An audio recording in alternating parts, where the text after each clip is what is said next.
शेवगाव दादेगाव रस्त्यावरील नदीपुलाचे काम संथ गतीने, ग्रामस्थांना वाहतुकीत अडचणी। शेवगाव ते दादेगाव रोडवरील माळेवाडा आणि दादेगाव येथे सुरू असलेल्या नदीवरील पुलाचे काम संथ गतीने सुरू असल्याने स्थानिक नागरिकांना मोठ्या अडचणींना सामोरे जावे लागत आहे। या भागातील वाहतुकीसाठी निर्माण केलेला पर्यायी रस्ता केवळ मोठाले दगड आणि माती टाकून तयार करण्यात आला। पावसामुळे या रस्त्यावर चिखल साचल्याने माळेवाडा आणि दादेगाव येथील ग्रामस्थांची ये-जा अतिशय कठीण झाली।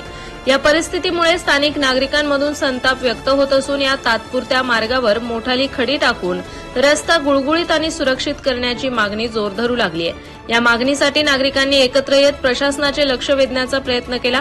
यावेळी सतीश लांडे पाटील, सचिन आधाट, शिवाजी आधाट, रमेश आधाट, अशोकराव दारकुंडे, सागर शिंदे, ज्ञानेश्वर शिंदे, पांडुलिंगे, ऋषी डाके इत्यादी ग्रामस्थ उपस्थित होते। स्थानिक प्रशासनाने या समस्येकडे तातडीने लक्ष देऊन रस्त्याची दुरुस्ती करावी अशी जोरदार मागणी ग्रामस्थांकडून करण्यात येत आहे। आता कडक उन्हाळ्यात राम एजन्सी घेऊन येत आहे खास थंडगार गारवा, सर्व ब्रँडेड कंपनीचे फॅन, एसी, कूलर्स, फ्रीज आणि बरेच काही। तर या उन्हाळ्यात एकदा अवश्य भेट द्या नामांकित कंपनीचे इलेक्ट्रॉनिक वस्तूंचे नगर जिल्ह्यातील एकमेव विश्वसनीय दालन राम एजन्सी, शाखा सावेडी, नवी पेठ आणि मार्केट यार्ड।